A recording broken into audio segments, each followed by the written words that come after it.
Hi hello నమస్తే welcome to ఈహా నేను మీ Shanvitha. So నాతో పాటు ఇప్పుడైతే ఒక స్పెషల్ గెస్ట్ ఉన్నారు. సో ఏంటి స్పెషల్ ఎందుకు అంటున్నాను ఆల్రెడీ మీకు తెలుసు. సో నాకైతే స్పెషలే, ఎందుకంటే సో మనిషిని చూసినా కానీ మాట్లాడినా కానీ చూస్తేనే మన ఫేస్లో స్మైల్ వస్తుంది. సో యాక్చువల్గా నేను మీ సైడ్ చూస్తున్నా నా ఫేస్లో స్మైల్ వస్తుంది కదా. సో లేట్ చేయకుండా ఒకసారి శేఖర్ భాష గారితో మాట్లాడదాం. Hi sir. హాయ్ షన్విత, ఎలా ఉన్నారు? Excellent, fantastic. Okay, so social మీడియాని ఒక హల్చల్ చేస్తున్నారు కదా. సోషల్ మీడియానే నన్ను హల్చల్ చేస్తుంది అంతేనా? రివర్స్ అయితే.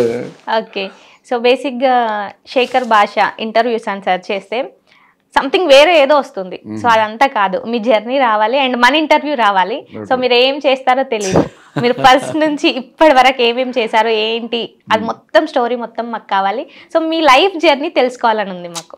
అదోకే, ఇదేదో రామాయణం భారతంలో ఉంటుంది తప్ప దాని ఏమంటారు ఒళ్ళు గుగురు పొడిచే ఆనందం, కళ్ళు చెదిరిపోయే ఆశ్చర్యం ఇలాంటివి ఏదన్నా సరే పడితే తప్ప మామూలుగా చెప్తే వింటారండి జనాలు.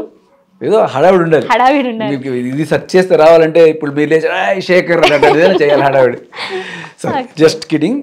ఓకే, సో జర్నీ మొత్తం చెప్పమంటే మొత్తం చెప్పండి. అసలు ఏంటి మీ ప్రాపర్ ఏంటి, ఎక్కడి నుండి వచ్చారు? యా, సో అమ్మ వాళ్ళది గోదావరికి అవతల పక్క, నాన్న వాళ్ళది గోదావరికి అవతల పక్క. ఓకే, అంటే నాన్న వాళ్ళది ఖమ్మం, అమ్మ వాళ్ళది కాకినాడ. ఓకే, సో అలా నేను పుట్టింది అమ్మ వాళ్ళ ఊర్లోనే కాకినాడ. బట్ ఇప్పుడు పెరిగింది అంతా ఇటు సైడే, ఎక్కువ హైదరాబాదు. నాన్నకి ట్రాన్స్ఫర్స్ అవుతూ ఉండే ఉద్యోగరీత్యా రకరకాల ఊళ్ళు. లైక్ నేను తిరగని రాష్ట్రం లేదు, తిరగని ఊరు లేదు. అలా కర్ణాటక, మధ్యప్రదేశ్, తమిళనాడు, ఇక ఇంకా ఆంధ్ర తెలంగాణలో అయితే బోల్డ్ అని ఊళ్ళు. హైదరాబాదు, సికింద్రాబాదు, నిజామాబాదు, ఇలా చాలా ఊళ్ళు. బాధలన్నీ బాధలు పడ్డా. తర్వాత ఆంధ్రాలో నెల్లూరు, కాళహస్తి, రాయలసీమలో అనంతపురం, చిత్తూరు, కాళహస్తి చెప్పాం కదా, ఇంకా వెలుగోడు, నంద్యాల దగ్గర, ఇలా చాలా ప్లేసెస్. ఎక్కడెక్కడ ప్రాజెక్ట్స్ ఉంటే అక్కడక్కడ మాకు ట్రాన్స్ఫర్స్ అవుతూ ఉంటాయి అనమాట. అలా సో నాన్న యాక్చువల్గా ఆర్మీలో చేసేవాడు ఫస్ట్, అస్సాం, నాగాలాండ్ దగ్గర. సో తర్వాత అక్కడ కొన్నాళ్ళు చేసి తర్వాత ఇటు వచ్చేసారు ఇక్కడి నుంచి. తర్వాత ఇంజనీర్, తర్వాత నాన్న లాయర్ కూడా, అడ్వకేట్. ఇప్పుడు is a practising advocate.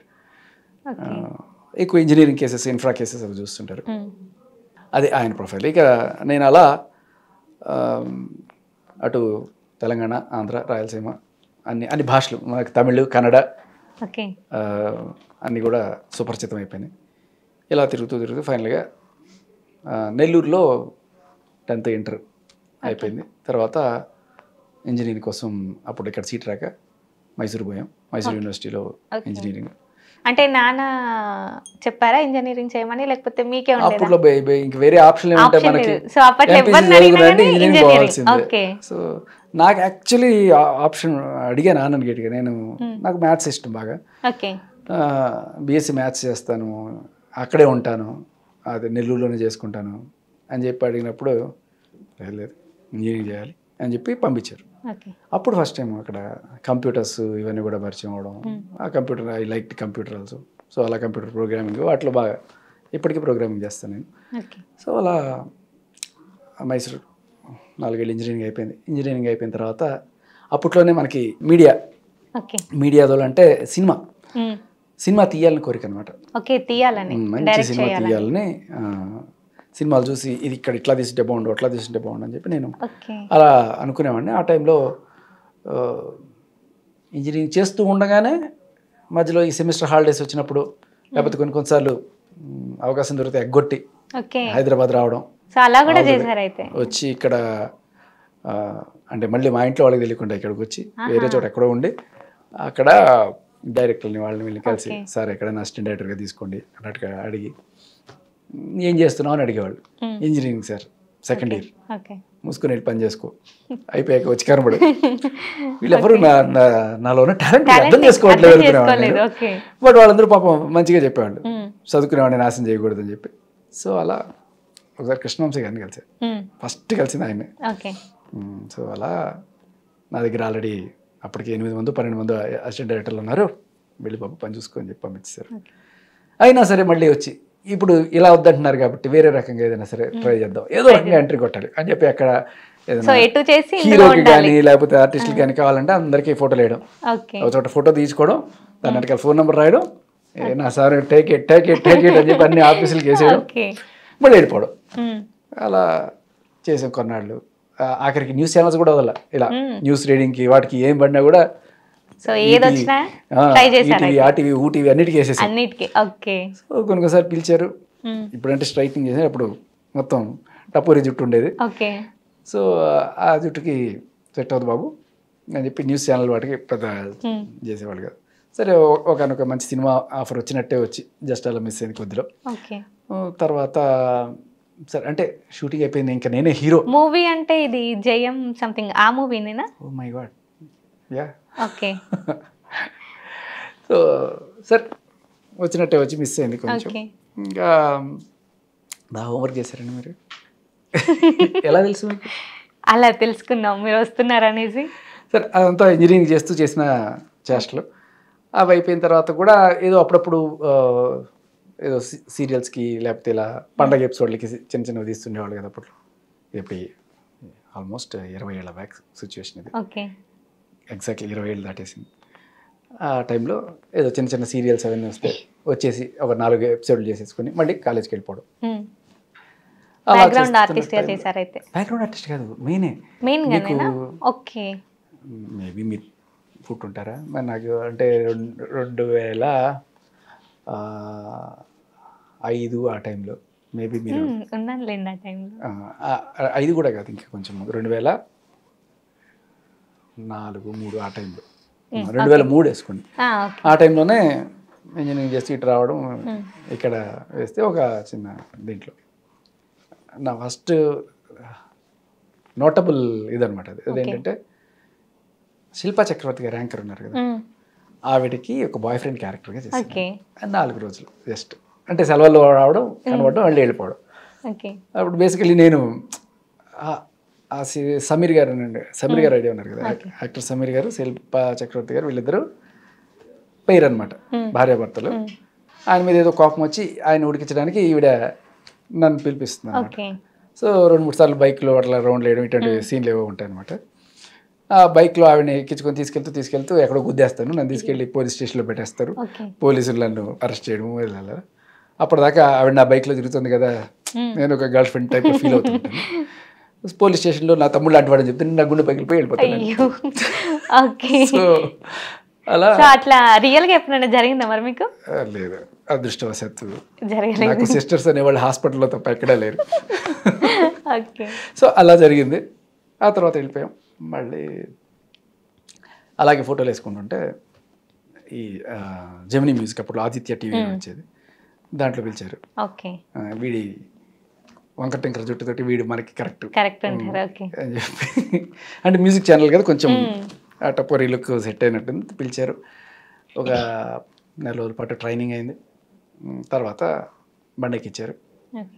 So అప్పట్లో మీ ఇంటికి వస్తాం, మీ నట్టింటికి వస్తాం అని చెప్పి ఆదిత్య టీవీ హోర్డింగ్లు గీడింగ్లు అన్నీ బాగా హడావిడి చేసి అలా స్టార్ట్ అయింది జర్నీ. అంటే కెరీర్ స్టార్ట్ అయింది. అప్పటిదాకా అడపదడప సీరియల్స్, సినిమాల మేకింగ్, అసిస్టెంట్ డైరెక్షన్ అయిన అన్ని రకరకాలు చేసారు. టక్కుమని ఇక్కడ ఈ పేపర్ మీద వెయిట్ పెట్టేశారు. ఇంకా దీంట్లో పోదాం. సో నాకు అప్పుడు అనిపించిన కూడా ఏంటంటే సినిమా చేస్తే అది వస్తుందో రాదో కూడా తెలియదు. ఇవాళ రేపట్లో రావడానికి సంవత్సరం పట్టచ్చు, 2 ఏళ్ళు పట్టచ్చు. సీరియల్ చేస్తే అట్లీస్ట్ వస్తుందని ఒక గ్యారెంటీ ఉంది. ఇవాళ చేస్తే 4 రోజుల లోపల 2 నెలలు. కానీ యాంకరింగ్ చేస్తే నేను ఇక్కడ చేస్తుంటే అక్కడ కనబడుతుంటాను లైవ్లో, ఇది కదా కిక్కు అనుకొని. సో అప్పుడు నేను స్టార్ట్ చేశాను అనమాట. ఉగాది రోజున పద్ధతిగా స్టార్ట్ అయింది. సో అలా మళ్ళీ దానికి కూడా పెద్ద పెద్ద స్టోరీలు ఉన్నాయిలేండి. ఆ టైంలో లాస్ట్ మూమెంట్లో నేను ఇంకా కొన్ని గంటల్లో నా షో ఉందనంగా ఏదో రికమెండేషన్ వచ్చేసి నన్ను పక్కన పెట్టేసి వాళ్ళని తీసుకోవడం, తర్వాత వాడి షో ఖరాబ్ చేస్తే వాడిని పంపించేసి మళ్ళీ బాబు నన్ను పెట్టడం, అలా జరిగింది. మొత్తానికి ఎక్కిన మొదటి రోజే కాస్త కొంచెం ఇంప్రెస్ అయ్యాం. కానీ అప్పట్లో ఏంటంటే బాగా బచ్చగాళ్ళం, ఇంత టీ షర్ట్లు వేసుకుని దాని మీద మిక్కీ మౌస్ బొమ్మలు. నా కిచెన్ షో కూడా ఏంటి బచ్చగాళ్ళ కనబడుతున్నాను, హాయ్ బుజ్జి షో ఇచ్చారు పిల్లలకి అనమాట. హాయ్ బుజ్జి, నాని, పింకీ, చింకీ, మ్యాగీ, వైషు, కుమ్మి, కుట్టి, లల్లి, పప్పి, చిన్ని, చిట్టి, మీ పేరు కూడా యాడ్ చేసినారు షన్ను. అలా స్టార్ట్ చేసాను షో. చేసిన తర్వాత బాడీ లాంగ్వేజ్ సరిగ్గా ఉండేది కదా. సో చేతులు ఇట్లా పెట్టుకోవడం లేకపోతే ఇట్లా కొంచెం తేడాగా ఉండేది లిటరల్లీ చెప్పాలంటే.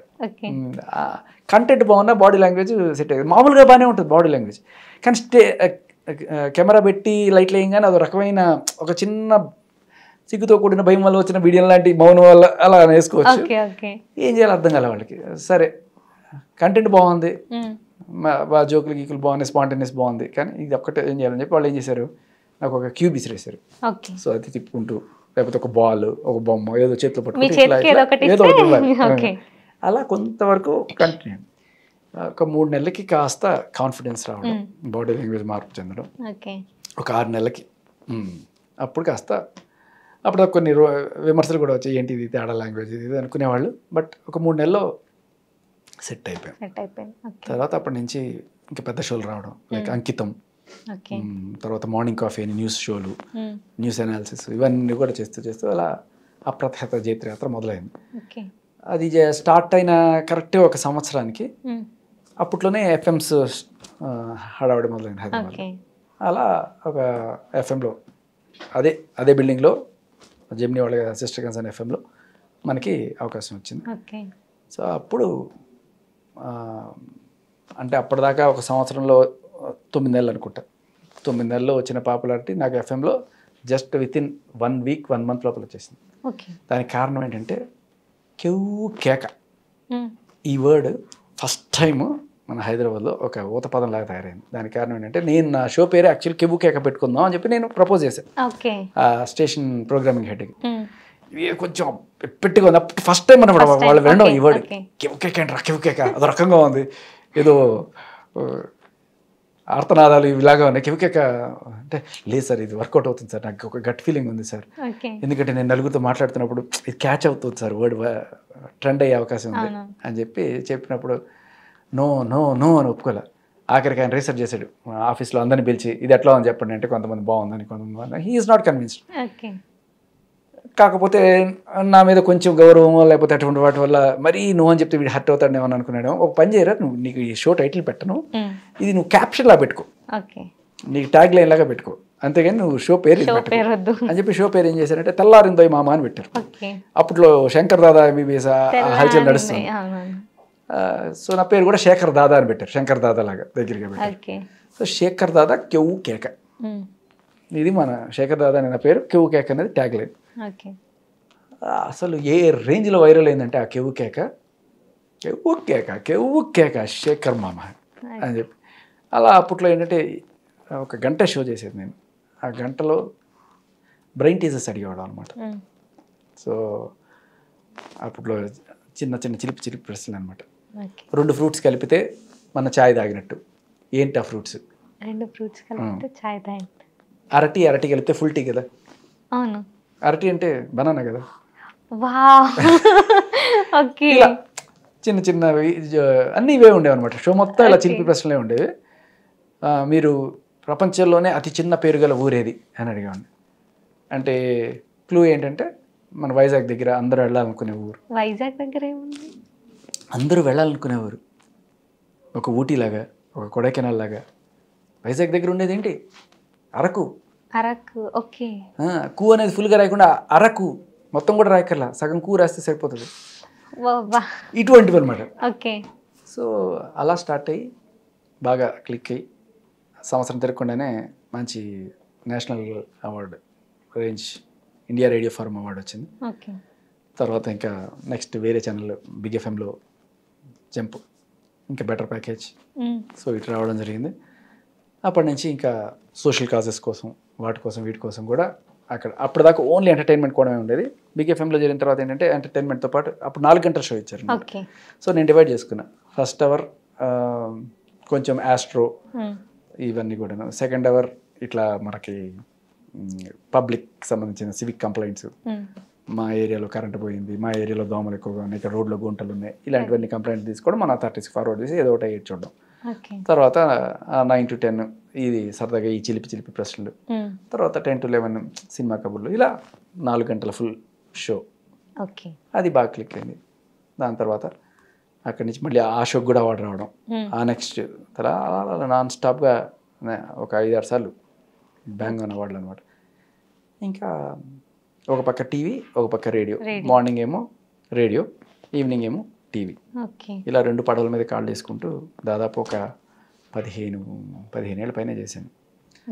తర్వాత ఒక పర్టికులర్ టైంలో నాకు యాక్సిడెంట్ అయింది.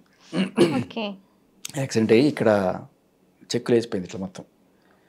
ఓకే, ఇది సెట్ అవ్వడానికి ఒక 6 నెలలు పట్టింది. అప్పుడు నేను 2018లో రీసెంట్లీ అప్పుడు దూరం అయ్యా టీవీకి.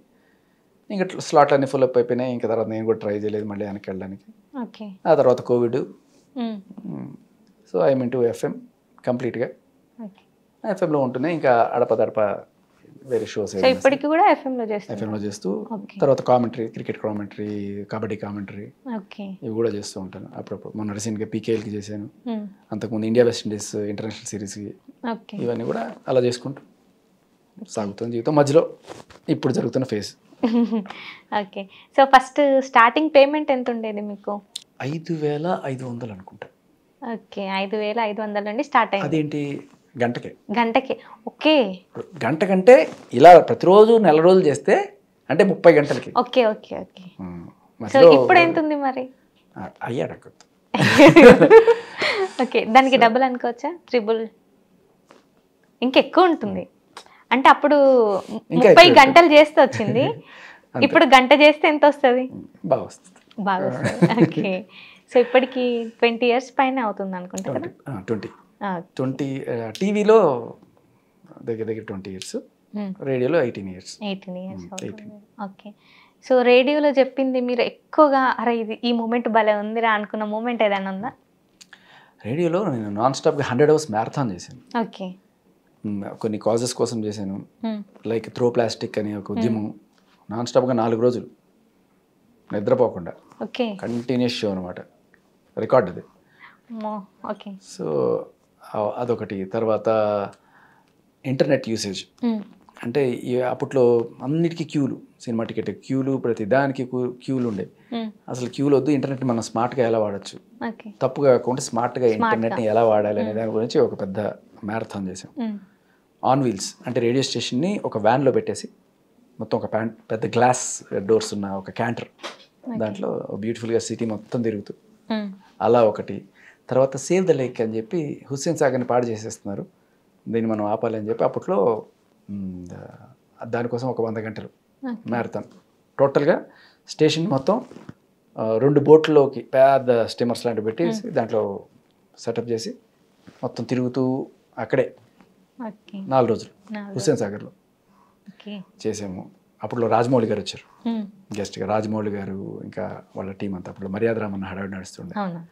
సో అలా అది. తర్వాత ఇలా 4 సార్లు మొత్తానికి మ్యారథాన్స్. ఇది బాగా గుర్తు నాకు. అండ్ ఫస్ట్ మ్యారథాన్లో నాకు ఫైనల్ గెస్ట్గా ఉదయ్ కిరణ్ వచ్చాడు, అది గుర్తు పాపం. అలా తర్వాత స్టైల్ ఎలా ఉండేదంటే మీరు అడిగారు బాగా, ఎవడు కొడితే దిమ్మ తిరిగి మైండ్ బ్లాక్ అవుతుందో ఆడే పండుగాడు, కానీ ఎవడు చెప్తే బ్లాక్ అయిన మైండ్ ఓపెన్ అయిపోతుందో ఆడే షక్ భాష, శేఖర్ భాష.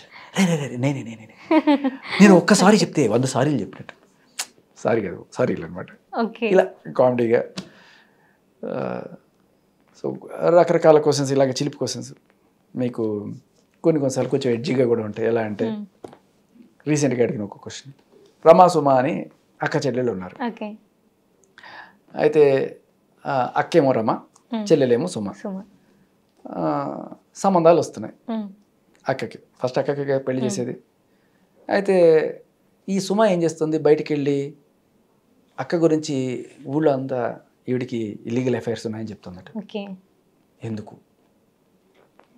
సుమకి మంచి ఫ్రెండ్స్ కాకపోతే అక్క చెల్లెలు మంచి అసలు ప్రేమ, విపరీతమైన ప్రేమ అయినా కూడా ఎందుకు ఈవిడ ఇట్లా చెప్తుంది? పెళ్ళి కావద్దనేమో కాదు. ఈవిడ బయటికి వెళ్ళి ఏం చెప్తుంది, అక్రమ సంబంధాలు వచ్చాయి, అక్రమ సంబంధాలు వచ్చాయి, అక్రమ సంబంధాలు వచ్చాయండి. బయట వాళ్ళ అక్రమ సంబంధాలు వచ్చాయి, అక్రమ సంబంధాలు వచ్చాయి. సో ఇలా మొన్న ఈ కొన్ని హైదరాబాద్లో ఫేమస్ హోటల్స్, వీటికి పేర్లు ఎలా వచ్చాయి తెలుసా? ఒకప్పట్లో ఏమి లేకుండే ఒక మెస్ ఉండే, ఆ మెస్ దగ్గర నుంచి మేమందరం వెళ్ళి తెచ్చుకుంటుండే. సరే ఒకనొక టైంలో ఆ మెస్కి వెళ్ళినప్పటికీ ఆ మెస్ మూసేసాడు. అరే అన్న మూసేస్తే ఎట్లా అన్న తెలిపి అర్జెంట్గా ఒక 10-15 మంది అక్కడ వెయిట్ చేస్తున్నాం పార్టీ కోసం, తీయన్న మెసేజ్ అంటే నేను అయిపోయింది టైం అంటున్నాడంట. అంటే అప్పుడు ఈయన ఫోన్ చేసి ఎవరైతే పార్సల్ పట్టరమన్నాడో వాళ్ళకి చెప్తున్నాడంట, అన్న ఏం చేయమంటావే కాకా తీయ మెస్ అంటున్నాడు. కాకతీయ మెస్ అంటున్నాడు. కాకతీయ మెస్ కాకా మెస్ని తీయని అంటున్నాడు అని చెప్పడానికి కాకతీయ అంటున్నాడే. చాలా వచ్చిందంటారా? అలా ఇలా ఈ గురూజీ పంచులు సాదాగా గురువు గారిని అడుగుతుంటారు కొన్నిసార్లు, గురుగారు ఇదేంటి అదేంటి అని చెప్పి. సో గురువుగారు చిలిపి సమాధానాలు ఇస్తుంటాడు అనమాట. ఎలా అంటే ఫర్ ఎగ్జాంపుల్ గురుగారు అర డజన్ అట్టిపళ్ళు 20 రూపాయలంట, తీసుకొచ్చుకోవచ్చా అంటాడు అనమాట. అంటే 20 రూపాయలు కాదు కానీ 30 రూపాయలు అయితే మాత్రం ఖచ్చితంగా తీసుకోవచ్చు అంటాడు. అదేంటి గురుగారు 20 రూపాయలకి దిగువంటే, అదే నాయన 30 రూపాయలకి అట్టిపళ్ళు అంటే అర డజన్ అంటే ఏమంటారు? తీసుకొచ్చే అంటే 30కి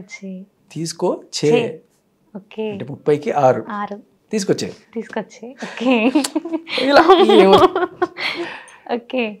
ఇవి బై డిఫాల్ట్ అలా వస్తూనే ఉంటాయి ప్రవాహం లాగా. సో అది మన కెరీర్గా మలుచుకున్నాం అనమాట. అది ఫైనల్గా బిగ్ బాస్లో బాగా గట్టిగా ఉపయోగపడింది. అవునవును. సో ఇలా కంటిన్యూస్గా మాట్లాడుతూ ఉంటారు. సో మీరు ఎలాంటి ప్రికాషన్స్ తీసుకుంటుంటారు? మరి ప్రికాషన్స్ తీసుకోవాలి అప్పుడప్పుడు. ఈ మధ్యకాలంలో గొంతుపోవడం ఎక్కువైంది. బట్ అదృష్టవశాత్తు ఇన్నాళ్ళు all is good by God's grace. Continuous గా మాట్లాడుతూనే ఉంటారు. అయ్యో 4 రోజులు నాన్ స్టాప్ గా మాట్లాడినప్పుడు కూడా గొంతుపోలేదు నాకు. ఓకే.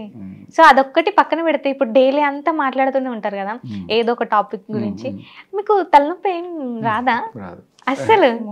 బేసికలీ తలనొప్పులు అట్లాంటివి ఉండవు. ఓకే. అంటే ఒక 10 నిమిషాలు ఎవరితోటన్నా మాట్లాడిన అరిచినా కానీ ఎందుకు అరుస్తున్నావు అనిపిస్తుంది. అలాంటిది మిమ్మల్ని చూస్తే అలా అస్సలు లేదు. ఓకే. సో బిగ్ బాస్ లో ఎలా ఛాన్స్ వచ్చింది మరి మీకు? బిగ్ బాస్లో యాక్చువల్లీ లాస్ట్ ఇయర్ పిలిచారు. ఓకే.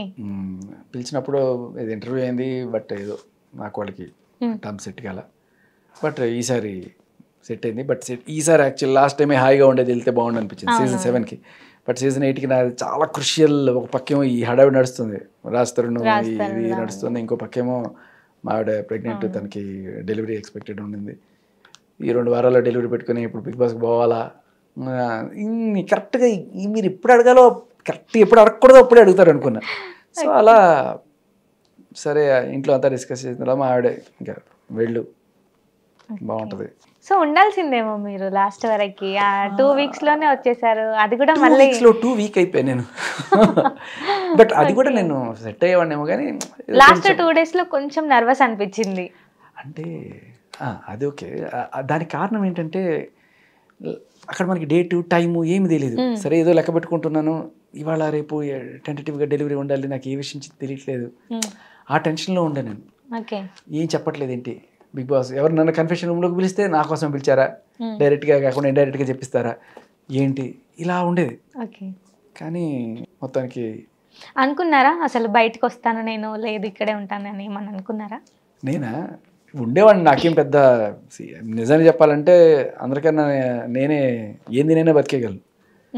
చాలామందికి పొద్దున్న టీ తాగాలి, లేకపోతే మధ్యాహ్నం ఇది తినాలి, లంచ్ తినాలి, నాకు అలాంటివే ఉండవు.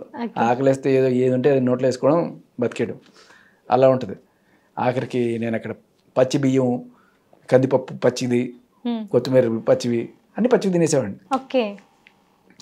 సో నాకు కుకింగ్తో పని లేదు, దానికోసం గంటలు వెయిట్ చేయాల్సిన పని లేదు. అక్కడ ఫ్రిడ్జ్ ఓపెన్ చేసి ఏదంటే నోట్లు వేసుకోవడం. ఓకే. సో అంటే ఏమి దొరకపోతే ఐస్ గడ్డలు తినేసిన రోజులు ఉన్నాయి. ఐస్ గడ్డలు? ఓకే.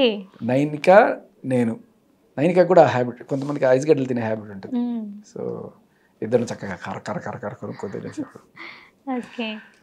అలా మీ యాటిట్యూడ్ ఎక్కడ నచ్చిందంటే సోనియాతో ఒక డిస్కషన్ జరిగింది స్టార్టింగ్ ఫుడ్ కోసం. సో ఆ బత్తాయి సంత్రా సంథింగ్, అరే భలే అసలు ఏం మాట్లాడుతున్నారు, ఏం యాటిట్యూడ్ అసలు. నేను ఇలానే తింటాను అసలు. ఆ సీన్ అయితే ఇంకా అసలు మర్చిపోను నేను. సో అట్లా కాదు, సంత్రా అంటున్నారు కదా, ఇది ఎక్కడ దిక్కుమాల సంత్రా అనుకునేవాడు, ఈగోలు ఎంటరా అన్నట్టుగా అనమాట. సో అలా అదే అంటే ఏం లేదు, నాకు అప్పట్లో బిగ్ బాస్లో రాజకీయాలు చేయాలి, ఇలా చేయాలి, అలా చేయాలి ఏం లేదు. డైరెక్ట్ బీ ఫేర్, ఉన్న నాళ్ళు హ్యాపీగా ఎంటర్టైన్ చేయాలనేది నా కోరిక. అక్కడ ఏం తోచట్లా. వచ్చిన ఫస్ట్ డే సరే అందరూ మాట్లాడుకున్నాము, తర్వాత కామ్గా ఎంతసేపు కూర్చుంటాము, ఫోన్లు లేవు, ఏం లేవు, సరే ఏదో ఒకటి ఆడుకుందాం అనిపిస్తా. అసలు అబ్బాయిలకి అయితే కావాలి కూర్చోబుద్ది కాదు కదా. మాకంతా చిన్నప్పటి నుంచి క్రికెట్లు ఇవన్నీ అలవాటు అయిపోయి ఏదో ఒకటి ఆడుకుందాం సరే ఏమోదంటే నేను నిఖిల్ అందరం ఏదో క్యాచెస్ ఆడుకుంటుంటే ఏదో ఒకటి పెట్టాలి కదా పొల్ల.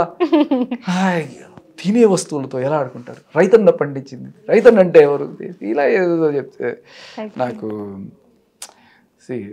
అది అందరం తినేది దాంతో ఎట్లా ఆడతారంటే, మరి అందరం తినే దాంతో రాఘవేంద్రరావు గారు ఎన్ని లారీలు పొందించారు, ఎంతమంది మీద ఇట్లా కొట్టారు అంటే ఏం లేదు. బిగ్ బాస్ అంటే కోడిగుడ్డికి ఈకలు పీకాలి, ఏదో తప్పులేంచాలి, అది నామినేషన్లో చెప్పడానికి పనికి వస్తాయి. నాకు ఇవన్నీ తెలియదు, డైరెక్ట్ ఎడ్డోడ్లాగా వెళ్ళిపోయి నాకు అది ఇంట్లో ఏంటి వాట్ ఈజ్ రాంగ్ ఆడుకుంటాను సరే అది అది పాడైపోతుంది, నేను తింటా, మేమే తింటా ఓకేనా. ఇప్పుడు నలుగురు చేతులు పడింది కాబట్టి అది కంటామినేటెడ్ అంటే తొక్కతో తింటావా నువ్వు? తొక్క తీసిన తర్వాత అది కంటామినేటెడ్ ఎట్లా ఉండదు, ఫ్రెష్గానే ఉంటుంది కదా. సరే ఏదో పీకాలి. But Sonia is good friend. ఇప్పుడు నిజంగా చెప్పాలంటే అప్పుడు కొట్టుకున్నాం కానీ ఇప్పుడు మంచి ఫ్రెండ్స్ సోనియా. అవును, చాలా మంది బిగ్ బాస్ లో కొట్టుకున్న వాళ్ళు బయటకు వచ్చినాక మంచి ఫ్రెండ్స్ అవుతారు అసలు. రైట్. అండ్ అలాగే బాగా ఫ్రెండ్లీగా ఉన్న వాళ్ళు ఇప్పుడు కనీసం పలకరింపులు కూడా. ఇప్పుడు నబీల్ ఉన్నాడు, నబీల్తో ఎక్కువ టైం నేను నబీల్ అండ్ ఆదిత్య ఓం వీళ్ళిద్దరితో నేను ఎక్కువ టైం స్పెండ్ చేసింది. అండ్ ప్రేరణతో ఏంటంటే పొద్దున్న లేచి బయటకు వచ్చిన తర్వాత వీళ్ళతోనే ఉంటాం, రాత్రి పడుకునేటప్పుడు అంతా ఒకటే రూమ్మేట్స్ కాబట్టి మా కెప్టెన్ ఎవరు ఆవిడే మా యశ్వి అండ్ ప్రేరణ ఒకటే రూమ్ కాబట్టి యశ్వి పెద్ద మాట్లాడేది కదా, ప్రేరణ బాగా మాట్లాడుతూ ఉంటుంది, తన లైఫ్ షేర్ చేసుకుంటూ ఉండేది. అలా Prerana was a good friend. But బయటకు వచ్చిన తర్వాత మణికంఠ ఎవరితో అయితే నేను గొడవలు పడ్డాను వాళ్ళే బెస్ట్ ఫ్రెండ్స్. మణికంఠ, బేబక్క, ఎవరైతే నేను నామినేట్ చేశానో బేబక్క, నన్ను ఎవరైతే నామినేట్ చేశారో మణికంఠ, సోనియా, వీళ్ళే బెస్ట్ ఫ్రెండ్స్. సో మీరు వెళ్ళిన సీజన్ లో బిగ్ బాస్ హౌస్ లో ఎవరంటే మీకు అరే వీళ్ళు బాగున్నారు అనేసి లైక్ చేశారు? అభయ్ నవీన్ మంచి వెరీ ఫ్రెండ్లీగా, అసలు ఎవరినైనా ఇట్టే ఫ్రెండ్ చేసేసుకుంటాడు, చాలా తక్కువ టైంలోనే ఎక్కువ క్లోజ్ అయిపోయిన ఫ్రెండ్ లాగా అనిపిస్తాడు. ఓపెన్ అయిపోతారు. కాకపోతే ఎక్కువ ఆ గ్యాంగ్తో ఉండేవాడు. నిఖిల్ వీళ్ళ బ్యాచ్తో ఎక్కువ ఉండేవాడు. మేబీ నిఖిల్కి తనకి ఉన్న పరిచయం వల్ల సో ఆ గ్యాంగ్లో ఎక్కువ ఉండేవాడు. బట్ కాసేపు మాట్లాడినా వీ యూస్ టు వెరీ చాలా దిల్కోల్కే మాట్లాడతాడు. సో మీ యాటిట్యూడ్ లెవెల్స్ చూసి మీరే అనుకున్నాం బాగా గెలిపించాను కూడా. ఆనియన్కి ఆపోజిట్ ఏంటి అంటే ఆనియన్కి ఆపోజిట్ యాక్చువల్గా నేను మర్చిపోయి ఇందాక చూసాను, ఆనుస్తాను. ఇలా పాపం బాగానే విసిగిచ్చాను, ఏడిపించాను, నవ్విచ్చాను. బెస్ట్ వ్యూ ఏది అని అంటే ఐ లవ్ యూ ఇప్పుడు ఇంటర్వ్యూ. అలా 4-5 తట్టుకునేవాళ్ళు, అది దాటిపోయి వెళ్ళిపోతుంటే బాగా ఎంజాయ్ చేసేవాళ్ళు. ఎవరంటే అభయ్ నవీన్, ప్రేరణ, నబీల్, వీళ్ళంతా మా స్కూల్ అనమాట. ఈ జోకులకి బాగా బేబక్క. సో బేబక్క కూడా ఎనీ టైం ఏదో ఒక బేబక్క ఇప్పుడు బెస్ట్ ఫ్రెండ్ బేబక్క. బడ్డీస్గా వెళ్ళాం, బడ్డీస్గా ఉన్నాం ఇప్పటికీ కూడా. సో యాక్చువల్గా చాలా వరకు మీరు మాట్లాడుకుంది బేబక్క నాకు తిండి కూడా పెట్టలేదు అక్కడ. ఆకలేస్తుంది బేబక్క, అందరూ నాన్ వెజ్ తింటారు, నేను నాన్ వెజ్ కూడా తిన్నంటే చపాతీ కూడా ఇవ్వలేదు. అయ్యో, అయినా కూడా వీఆర్ బెస్ట్ ఫ్రెండ్స్. అదే అంటున్నాను, అక్కడ ఏం జరిగింది అనేది లైఫ్ టైం రిఫ్లెక్ట్ అవ్వదు. అక్కడ బెస్ట్ ఫ్రెండ్ అయినంత మాత్రాన బయటకు వచ్చినప్పుడు బెస్ట్ ఫ్రెండ్ కాదు. పడ్డవాడు ఎప్పుడు చెడ్డవాడు కాదు, చెడ్డవాడు ఎప్పుడు పడ్డవాడు అంతే. సో బిగ్ బాస్లో మీరు చేసిన అల్లరి కానివ్వండి లేదంటే గొడవలు కానివ్వండి కొంతవరకే చూపించారు బయట అన్నారు, అది నిజమేనా? అంటే పాప వాళ్ళు మాత్రం ఏం చేస్తారు, అంతా ఒక్కడికే ఇచ్చేసారు అనుకోండి, అది కూడా తప్పు కదా.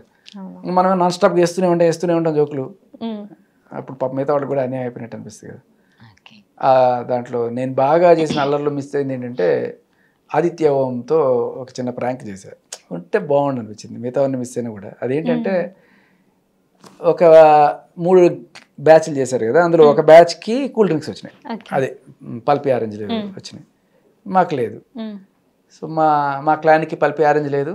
నేనేం చేశాను, ఒకసారి విష్ణుప్రియ వచ్చి ఆ క్లాన్లో వాళ్ళు మమ్మల్ని ఏడిపించడానికి వచ్చి తాగి మీకు లేదు నేను తాగుతున్నాను అని విష్ణుప్రియ చేసి పడేసింది, అక్కడ డస్ట్బిన్లో పడేసింది. నేనేం చేశాను, ఆ డస్ట్బిన్లో పడేసిన బాటిల్ తీసి దాంట్లో నీళ్ళు పోసి దాంట్లో కొంచెం కారం వేసి పల్పి ఆరెంజ్ కలర్ తయారు చేసి జేబులో పెట్టుకుని దొరుకుతున్నాడు. ఎవడు దొరుకుతాడు పక్కన ఆ టీంలో ఎవడైనా చూసి నీ దగ్గర ఎట్లా దొరికిందని అడుగుతాడు కదా. నేను మణికంఠ టార్గెట్ చేశాను. మణికంఠ టార్గెట్ చేస్తే వాడు దొరకలే, ఆదిత్య ఓం పడ్డాడు. ఆదిత్య కూడా వేరే ఎట్లనే చూసి ఆదిత్య ఓం నేను వాకింగ్ చేస్తూ మంచి ఫ్రెండ్ కాబట్టి ఆదిత్య చూసి ఏంటిది అంటే ఎవరికి చెప్పొద్దని చెప్పి జస్ట్ ఇట్లా చూసి హే నీ దగ్గర ఎట్లా వచ్చింది అంటే అదే ఎప్పుడు వెళ్ళావురా ఎలా కొట్టేశారు అంటే అవన్నీ వద్దు ప్లీజ్ చెప్పకు ఎవరికి చెప్పకు వాళ్ళు అంటే లేదు ఎట్లా చెప్పాను నేను ఇప్పుడు టీం మెంబర్ నేను చెప్పాల్సిందే నీకు ఎంత ఫ్రెండ్ అయినా నేను టీమే అని చెప్పి వెళ్ళి పరిగెత్తుకుంటూ వెళ్ళిపోయి ఇది కొట్టేశాడంటే నేను మెల్లగా తీసుకెళ్ళి దాపెడుతున్నట్టుగా ఫ్రిడ్జ్లో పెట్టేసుకుంటే అందరూ వచ్చేసి తీసేసుకున్నారు అనమాట. తీసేసుకొని మా పల్పి తీసేసుకుంటాను అని చెప్పి తీసేసుకుని వెళ్ళిపోయారు. లోపలికి వెళ్ళిపోయి తాగితే కేక్. సో ఈ కెవ్వు కేక్ అక్కడ కెవ్వు కేక్ అయిపోయింది అయితే. ఓకే, సో అలా మంచి that was a beautiful prank. అది మిస్ అయిపోయింది. ఓకే, సో ఇప్పుడు మీరు చెప్పారు కదా తెలుస్తుంది. ఓకే, తర్వాత అప్పుడు అర్థమైంది ఏరా పల్పి అని చెప్పి కారం నీళ్ళు పెడతావరా మాకు చెప్పి. సో స్క్రిప్టెడ్ ఉంటుందా బిగ్ బాస్? అస్సలు కాదా? ఇంపాసిబుల్. ఓకే, సో ఈ విష్ణు అండ్ పృథ్వీ వీళ్ళ లవ్ స్టోరీ ఆ స్క్రిప్టెడ్ సంథింగ్ అంటున్నారు, అది వాళ్ళు అనుకొని చేసుకోవడం తప్ప బిగ్ బాస్ ఇలా చేయాలా చేయనేమండు. ఓకే, అదే బిగ్ బాస్ లో ఉన్నప్పుడు అంత క్లోజ్ గా రాసుకొని పూసుకొని తిరిగిన వాళ్ళు బయటకు వచ్చినాక అసలు ఎవ్వరు పట్టించుకోవాలి. క్లోజ్ గానే ఉన్నట్టున్నారు. కొన్ని షోస్ లో ఇద్దరు ఎప్పుడో ఒకసారి అట్లా కనిపిస్తారు, అలా రావమ్మ మెరుపు తీగలాగా అంటే. బిసైడ్స్ కొంతమందికి సీరియల్స్ ఉంటాయి, కొంతమందికి సినిమాలు ఉంటాయి, ఎవరి లైఫ్ వాళ్ళది అయిపోద్ది. ఇది ఎలా అంటే ఇంజనీరింగ్ కాలేజ్లో అంత పెద్ద థిక్ ఫ్రెండ్స్ ఉంటాయి, ఎంతసేపు క్యాంటీన్లో కూర్చొని జోకులు వేసుకొని క్లాస్లో కూర్చొని అంటే మన బ్రదర్స్ లాగా అయిపోతారు అంతా. ఒక్కసారి ఇంజనీరింగ్ అయిపోయిన తర్వాత ఒకడికి బెంగళూరులో వస్తుంది, ఒకటి అమెరికా పోతాడు, ఒకటి హైదరాబాద్ ఉంటాడు, చెట్టుకొకళ్ళు పొట్టుకొకళ్ళు అయిపోతాడు. కొన్నాళ్ళు బాగుంటాం, తర్వాత పెళ్ళిళ్ళు అయిపోతాయి, ఇంకా దూరం వెళ్ళిపోతాయి. అప్పటిదాకా గ్రూపులు పెట్టుకొని 4-5 రోజులు మాట్లాడుకునే వాళ్ళం. తర్వాత ఎప్పుడో నెలకు ఒకసారి, తర్వాత సంవత్సరానికి ఒకసారి, తర్వాత ఇప్పుడు సిల్వర్ జూబ్లీ ఫంక్షన్లో కలుస్తాం. ఇలా ఒక స్కూల్ లా ఉంది అయితే బిగ్ బాస్ కూడా అంతే, అది కూడా అంతే. But still we try to make contacts. ఏదన్నా సరే ఎవరిదన్నా ఫంక్షన్ ఉంటే పిలిస్తే అందరం వెళ్తాం, సో దట్ అది మెయింటైన్ చేయడానికి. Okay, so after Bigg Boss ఎలా ఉంది, సో ఇప్పుడు ఎలా ఉంది మీకు? నాకు అప్పటికి ఇప్పటికి పెద్ద తేడా ఏమి ఉండదు. అప్పుడు యాక్టివిజమే, బిగ్ బాస్కి వెళ్ళక ముందే స్టార్ట్ అయింది మన యాక్టివిజం. బిగ్ బాస్ నుంచి వచ్చిన తర్వాత కూడా అదే కంటిన్యూ అవుతుంది. లగే రహం ఉన్నబాయ్ అంటే ఎప్పుడు అలానే ఉంది, ఆఫ్టర్ బిఫోర్ ఏం అలా చేంజ్ నాకు అలా అనుకుని కూడా వెళ్ళలేదు. సో కాకపోతే బిగ్ బాస్ నుంచి రాగానే కొన్ని సినిమా ఆఫర్లు, కామెంటరీకి సంబంధించి స్టార్ స్పోర్ట్స్లో కామెంటరీకి ఆఫర్లు ఇలా కొన్ని రావడం జరిగింది. ఏవో కొన్ని ప్రమోషన్స్ అవి ఇవి. థ్యాంక్ గాడ్ బెట్టింగ్ యాప్ రాలేదు, వచ్చిన మొన్న చాలా మంది బెట్టింగ్ యాప్స్లో ఇరుక్కుపోయారు. ఓకే, సో ఈ క్వశ్చన్ అడుగుతాను, మీకు ఇష్టమైతే చెప్పండి. సో జయం మూవీలో సో ఎందుకు మిస్ అయింది అప్పుడు అక్కడ? సరే చెప్తా, ఏముంది దాంట్లో ఇప్పుడు ఆల్ ఓపెన్. అప్పుడు నితిన్కి అది ఫస్ట్ సినిమా. ఓకే, వాళ్ళ ఐ థింక్ వాళ్ళ ఫ్యామిలీ వాళ్ళే వాళ్ళ నాన్నగారు ప్రొడ్యూస్ చేసినట్టున్నారు. అంతకు ఆయన రాకముందు జరిగింది ఏంటంటే ఒక హీరోయిన్ అనుకున్నారు, ప్రముఖ హీరోయిన్. అప్పట్లో మరి నన్ను షూట్ చేస్తున్నప్పుడు అంటే ఇది అసలు వీళ్ళు పిక్చర్లో రాకముందు, నితిన్ వాళ్ళ పిక్చర్లో రాకముందు వేరే ప్రొడ్యూసర్ ఉండే. తేజ గారిని అడిగితే ఇంకా పర్ఫెక్ట్గా చెప్తారు ఏం జరిగిందని. మేబీ ఆయనకు గుర్తుంటుందో ఉండుండదో, మేబీ ఉండుండొచ్చు, ఎందుకంటే జస్ట్ ఏదో ఆడిషన్ చేసి వెళ్ళిపోలే నేను. తర్వాత షూట్ కూడా జరిగింది, తెల్లాపూర్ రైల్వే స్టేషన్ దగ్గర షూట్ అనమాట. అక్కడ బీపీ వెనకాల గొడ్డలి కొడితే ఆ గొడ్డలు పట్టుకుని నేను ట్రైన్ వెనకాల పరిగెడుతుంటాను. ఆ షార్ట్స్ అన్నీ కూడా ఈ సిల్వర్ షార్ట్స్ అంటారు కదా, సిలోటి షార్ట్స్ అంటారు. సో ఐ డోంట్ నో, ఆ పోస్టర్ కూడా నాకు గుర్తు, పోస్టర్ కూడా అయింది అది. ఇవన్నీ జరిగినాయి. ఐ వాజ్ ఆన్ క్లౌడ్ 9 యాక్చువల్గా. అరే హీరో అయిపోతాం రా అది అనుకున్నాను, కానీ బట్ కొన్నాళ్లలోనే మేబీ ఎందుకు జరిగింది తెలియదు. బట్ నేను ఆడిషన్కి వచ్చినప్పుడు మాత్రం ఆ ప్రత్యూష్ గారు ఉండే అప్పట్లో హీరోయిన్, మీరు ఉదయ్ కిరణ్ గారితో చేశారు బావా బావా బంగారం సాంగ్, మన తెలంగాణ అమ్మాయి. సడన్లీ ఆవిడ పాజిటివ్, మరి దానికి దీనికి సంబంధం ఉందో లేదో తెలీదు, ఆవిడ అనుకున్నారా లేకపోతే ఇంకేమైందో తెలియదు. బట్ ఆ టైంలో something went wrong. Producer backup అయిపోయారు అన్నట్టుగా విన్నాము. తర్వాత మొత్తం అంతా రెడీగా ఉంది అన్నప్పుడు ఇక నితిన్ వాళ్ళ సైడ్ నుంచి అప్రోచ్ రావడం, తర్వాత ఆయన పెట్టుకొని హీరో సినిమా తీయడం అనేది జరిగింది. అలా జరిగిందని నాకు తెలుసు. But I think he will be better judge. నాకైతే అంతవరకు తెలిసిన తర్వాత ఆ కాస్టింగ్ డైరెక్టర్ రామానందన్ ఉండేవాళ్ళు, ఆయన ఫోన్ చేశారు కొన్నాళ్ళకి, సరే ఏమన్నా నెక్స్ట్ టైంలో చూద్దాం ఇదే చెప్తారు కదా ఏమన్నా. సో మళ్ళీ ఎప్పుడైనా ట్రై చేశారా మరి? అంటే ఒకందుకు మంచిది, అంటే ఇంకా సినిమా కనుక వచ్చింది అనుకోండి, నేను ఇంక చదువు మానేసి ఇంజనీరింగ్ కూడా సగంలో వదిలేసేవాళ్ళేమో కదా, మళ్ళీ తర్వాత అయిపోయిన తర్వాత వెళ్ళేవాడినేమో. బట్ ఆ టైంలో అంతే, లేకపోతే ఇట్లా తీసేవాళ్ళం. అప్పట్లో అడిగితే మళ్ళీ ఇంకోటి ఏంటంటే ఇంజనీరింగ్ చేస్తున్నాము అని చెప్తే పంపించేస్తున్నారని, కంప్లీట్ అయిపోయింది అని చెప్పేవాళ్ళు అనమాట. మళ్ళీ లేకపోతే పో చదువుకోపో ఇవన్నీ ఎందుకు అంటారు అనమాట.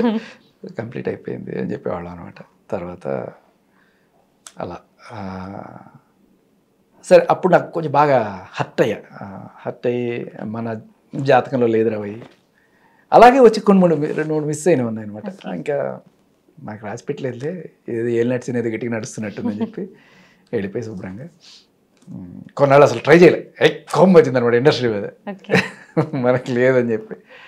తర్వాత విచిత్రం అంటే జెమినీ కిరణ్ గారే ప్రొడ్యూస్ చేయాల్సిన సినిమా, అదే జెమినీ మ్యూజిక్లో యాంకర్గా వచ్చింది.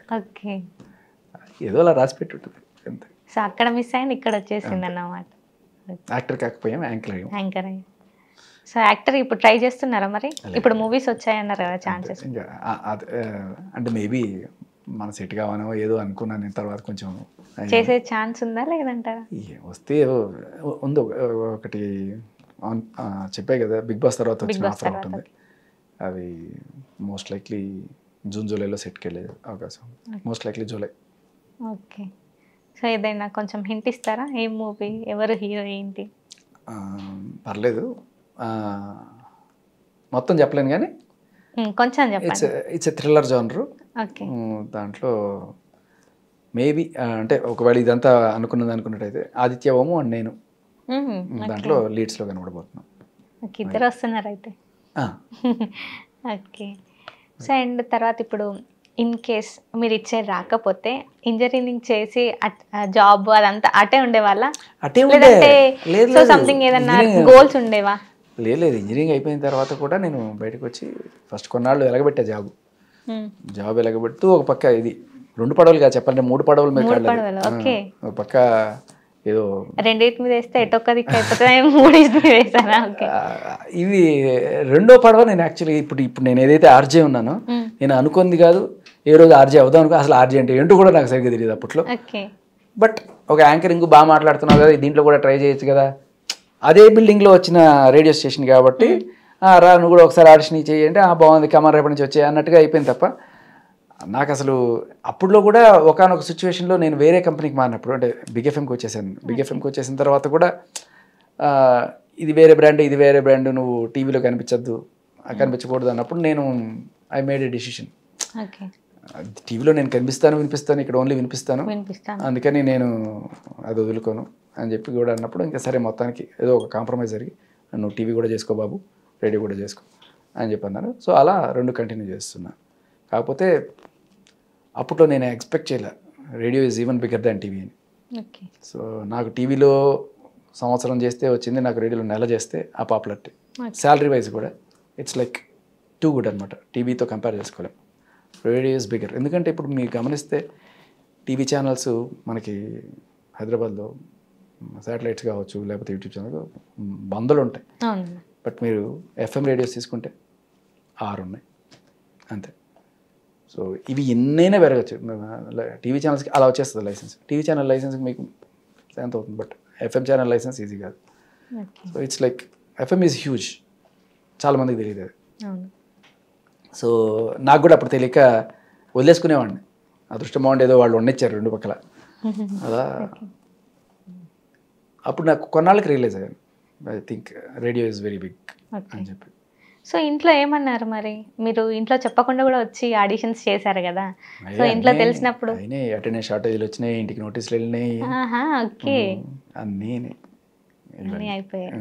సో సపోర్ట్ ఎవరు చేస్తారు అసలు మీకు ఎక్కువగా? సపోర్ట్ ఏముండదు, డైనింగ్ టేబుల్ మీద కూర్చోవాలంటే భయం వేసేది అప్పట్లో. అన్నం తినడానికి మా నాన్న, సో స్టార్ట్ అయితే ఏమిటి మనకి ఇది, శుభ్రంగా చదువుకో, ఇంజనీరింగ్ చదువుకో, ఏంటి నీకు కర్మ, ఇలా మొదలెట్టేవాడు. బట్ ఒక్కసారి బిగ్ ఎఫ్ఎంలో జాయిన్ అయిన తర్వాత మాత్రం ఆ salary package it's on par with any software engineer. So అలా అంతా బాగుండేటప్పటికి పర్లేదులే, ఏదో ఒకటి బాగానే ఉంది, సెటిల్ అయ్యాడు అని ఒక దీంట్లోకి వచ్చారు. అప్పటిదాకా నువ్వు టీవీ చేసినా, ఎంత పెద్ద ఎంతమంది కనబడినా, ఏమన్నా కూడా నమ్మకం ఉండేది కాదు. సో అలా. ఓకే. సో ఎంత ఎదిగినా కానీ సో ఎవరో ఒకరు ఎక్కడో ఒక దగ్గర అరే ఎందుకులే వీడు అన్నట్టు మాట్లాడతారు కదా, సో అట్లాంటి సిచ్యువేషన్ ఏదైనా ఫేస్ చేశారా మీరు? అంటే నాకు నన్ను ఏమైనా తిట్టిన వాళ్ళ, లేకపోతే నాకు అర్థం కాదు. తిట్టడం అని ఒకటి కాదు, సో మీకు మంచి ఛాన్స్ వచ్చింది, సో వేరే వాళ్ళ దగ్గరికి వెళ్ళి సార్ ఎందుకు తను చెయ్యడు సంథింగ్ ఏదైనా మీ మీద? నా మీద రూమర్స్ నా మీద రూమర్స్ పుట్టించి ఛాన్సులు రాకుండా చేసిన వాళ్ళు అసలు నాకు ఆ ఆలోచన కూడా ఉండదు. ఎవడు ఏది చెప్పాడు నేను పట్టించుకోండి, నాకు గుర్తుండవు ఏవి. బేసికలీ కాసేపు అయిన తర్వాత అన్నీ మర్చిపోతాను. అంతేందుకు నా మీద మీడియాలో ఎవరన్నా దుష్ప్రచారాలు ఇవన్నీ చేసినా కూడా, ఆ ఇంటర్వ్యూ చూసినా కూడా నాకు కొన్నాళ్ళకి అది కూడా గుర్తుంది. ఎప్పుడు చేశాను నేను అనుకుంటాను అంతే. ఎప్పుడో ఎవరో తిట్టినట్టున్నారు కదా, నాకు బాగా గుర్తు. ఒకడెవడో నా దగ్గర 70,000 ఎంతో తీసుకొని ఏదో చేస్తా అని చెప్పి పారిపోయాడు వాడు. సరే నేను ఏదో మర్చిపోయాను. తర్వాత ఎక్కడో ఏదో సినిమాలో కనబడ్డాడు వాడు. వాడు ఎవడో గుర్తుపట్టే హాయ్ అని నవ్వాను. వాడు చూసి వాడు ఎవడో తెలిసిన వాళ్ళు అని చెప్పి నవ్వాను. తర్వాత కాసేపు అయిన తర్వాత ఒరే వీడు కదా వాడు అనుకున్నాను. వాడు పాప అప్పుడు నవ్వేసి కాకపోతే చీకట్లో కలిసిపోయాడు. సో నాకు అదొక వరం బేసికల్. మీరు ఇందాక తలనొప్పులు ఎందుకున్నామని ఏం పట్టించుకోరు. సో అలా జరిగిపోతుంది అయితే. సో ఈ ఎఫ్ఎంలోనే కంటిన్యూ అవుతారు. సో నెక్స్ట్ ఏంటి మరి ప్లాన్స్? నెక్స్ట్ ఏంటి అంటే ప్రస్తుతానికి జీవితానికి ఒక అర్థం వెతుక్కున్నా. సో ఈ మెన్స్ రైట్స్ యాక్టివిస్ట్గా చాలామంది అన్యాయం అయిపోతున్న మగవాళ్ళ పక్కన నిలబడడానికి నేను నిర్ణయించుకున్నా. సో దానికోసం పోరాడుతున్నాం. మన ఢిల్లీలో జంతర్ మంతర్లోకి వెళ్ళి అక్కడ పెద్ద ధర్నా కూడా చేసాం. ఒక 2,000 మంది అక్కడ మగవాళ్ళ కోసం, మగవాళ్ళ హక్కుల కోసం మెన్స్ కమిషన్ రావాలని ఇలా చేస్తున్నాం. సో ప్రస్తుతానికి ఈ పోరాటంలో ఒక పర్పస్ ఎత్తుకున్న లైఫ్కి. అలాగే ఇప్పుడు చాలామంది అనుకుంటారు రాజ్ తరుణ్ కోసం కోసమే కదా, జానీ మాస్టర్ కోసం కావచ్చు, మిస్టర్ టీ కావచ్చు, గరికపాటి గారు కావచ్చు, వీళ్ళందరి కోసం మనం మాట్లాడుతున్నాం. హర్ష సాయి కోసం, వీళ్ళందరూ అంటే వాళ్ళు వేరే ఆయన ఏం చేస్తారనే విషయం. బట్ ఆయన మీద పెట్టిన కేసు తప్పుడు కేసు అనుకున్నప్పుడు నేను ఖచ్చితంగా ముందుకు వచ్చి మాట్లాడడం అనేది చేస్తున్నాను. సో ఎలా ఈ చట్టాలు మిస్యూజ్ అవుతున్నాయి అనేది ప్రపంచానికి చూపించడం ఒకటి, దానివల్ల మనం ఒక చిన్న ఉద్యమం చేసి ఇవి మార్చుకోవడం అనేది ప్రస్తుతం నేను చేస్తున్న ప్రయత్నం. ఓకే. సో ఇలా చేయడం వల్ల మీకు ఒక ట్యాగ్ కూడా వచ్చేసింది, ఆనిముత్యం అనేసి. ఓకే. సో ఎవరేమనుకున్నా మీరైతే సపోర్ట్ చేస్తారు. అసలు రాస్తారని ఎలా తెలుసు మరి మీకు? ఎప్పటి నుంచి పరిచయం? రాస్తాను అంటే మీడియాలో ఉండగా మనం ఇంటర్వ్యూస్ చేస్తాం కదా హీరోస్ని, అట్లా రాస్తారని కొన్నిసార్లు ఎఫ్ఎంకి రావడం, ఇంటర్వ్యూ చేయడం నేను చేశాను. అలా వినాయక చవితికి కొన్నిసార్లు పిలుస్తాం, గెస్ట్గా డ్యాన్సులు చేస్తుంటాం, అలా కొంత పరిచయం. ఓకే. మీడియా మిత్రుడు, మంచి ఫ్రెండ్స్ అయ్యారైతే. మీడియా మిత్రుడు. ఓకే. అలా పరిచయం, తర్వాత ఇప్పుడు మంచి friends. Thank you so much. And మీకున్న ఇన్ఫర్మేషన్ని మాతో షేర్ చేసుకున్నారు. Thank you so much.